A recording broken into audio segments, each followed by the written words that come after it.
नागपूर्ण किचनमध्ये आपले स्वागत आहे। आज मी तुम्हाला ही जाडी भोपळी मिरची ही बाजारात टवटवीत आणि ताजी होती ती घेऊन आले। आता आपल्याला हिची रेसिपी तुम्हाला दाखवते आहे। आणि ही मिरची तुम्ही प्रवासात पण वापरू शकता, लहान मुलांच्या डब्यावर देऊ शकता, भाजी करू शकता। जर तुम्हाला तोंड बेचव वाटत असेल, ताप आला असेल, त्यावेळेला सुद्धा ही मिरची तुम्हाला चविष्टी लागते। तशीच ही मिरची आरोग्याला फार पौष्टिक आहे, छान लागते। आणि आता मी तुम्हाला ह्याचे मिरचीतली बी कशी काढायची ती दाखवते आहे। ही मिरची आपण केल्यानंतर 8 दिवस टिकते आणि ती आपण खाऊ शकतो। त्याच्यातल्या ह्या थोड्या बिया अशा काढल्या की ह्याला तिखटपणा नसतोच, पण लहान मुलांना ती बी नको म्हणून आपण ती काढून टाकायची। ह्याच्यातल्या अशा प्रकारे सगळ्या ह्याच्यातल्या आपण बिया काढल्या। तसेच आता आपल्याला ह्याची टेस्ट वाढवावी, बेचव लागते, म्हणून मी आता ह्याच्यामध्ये थोडं थोडं मीठ भरणार आहे। आणि अशा सगळ्या मिरच्यांना मग मीठ लावून मी बाजूला ठेवणार आहे। मिरच्यांना हे अशा प्रकारे मी मीठ लावून घेतलेलं आहे। त्याला आता 2 मिनिटं बाजूला ठेवते। आता पॅन तापत ठेवलंय। हां बोला।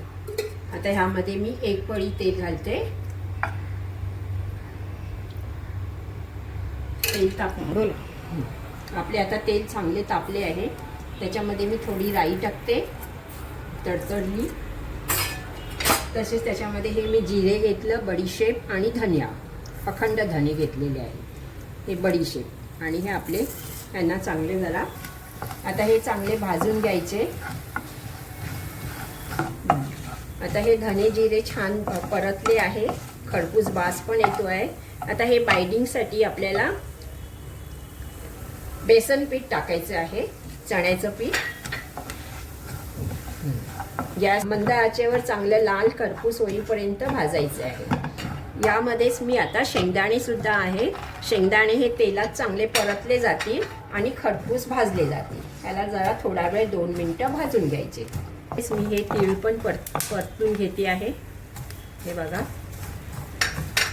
आणि त्यातच आता खोबऱ्याचा पीस सुद्धा मी घेतलाय, तो टाकते। तोही चांगला खरपूस भाजून होणार आहे। आपला छान सुगंध येतोय, खरपूस छान भाजून झाले।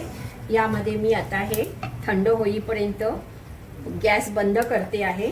आणि त्यातच हे लाल तिखट, हळद आणि हिंग तसेच हे आता मिक्स करून घेणार आहे। आणि हे अर्धा चमचा, कारण की आपण मिरचीला कापताना टाकलं होतं, आता हे ह्याच्यामध्ये मी अर्धा चमचा घेतला। याला आता छान थोडंसं थंड होऊ। हा बघा, असा आपला मसाला खरपूस छान भाजून आणि रंग बघा किती सुरेख आला आहे। हा आता आपल्याला ह्याचं मिक्सरमधून दळून घ्यायचं आहे। हे बघा, हे आपलं मिश्रण आहे। हे मी जाडसर भरडलं आहे आणि पातळ करायचं नाही आहे, बारीक करायचं नाही आहे। आणि आता हे आपण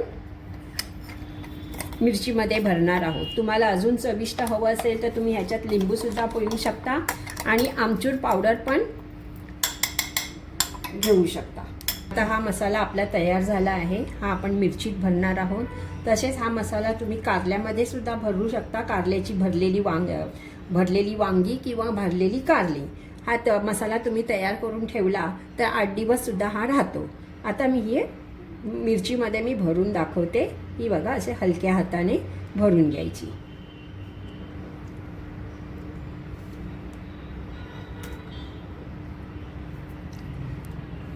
हे बघा, अशा मिरच्या मी तुम्हाला परत दाखवते आहे। हे असे छान दाबून दाबून मसाला भरला की मग ती मिरचीला अधिक टेस्ट येते, चव लागते आणि खायला पण रुचकर लागते।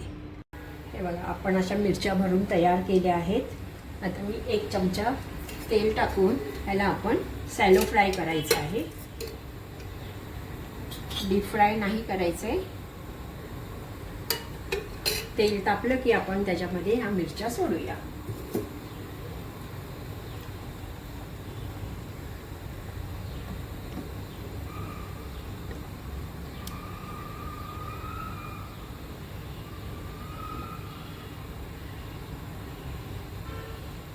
अशा एक एक करून आपण त्याला भाजून घेऊया, परतून घेऊया।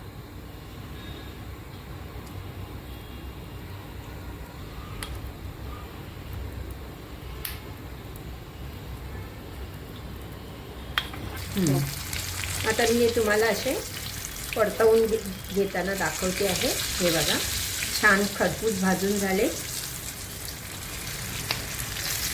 बघा किती सुंदर रंग आलाय. हे बघा अलगद हाताने करायचे. हे बघा. आता ह्या बाजूने सुद्धा मी 5 मिनिटं फिरवून घेते. ह्या छान खरपूस झालेले आहेत. आता ह्याला आपण काढून घेऊया. गॅस बंद करूया. तुम्हालाही नक्की आवडल्या असतील तर नक्की करून बघा आणि लाईक शेअर आणि सबस्क्राईब नक्की करा. धन्यवाद.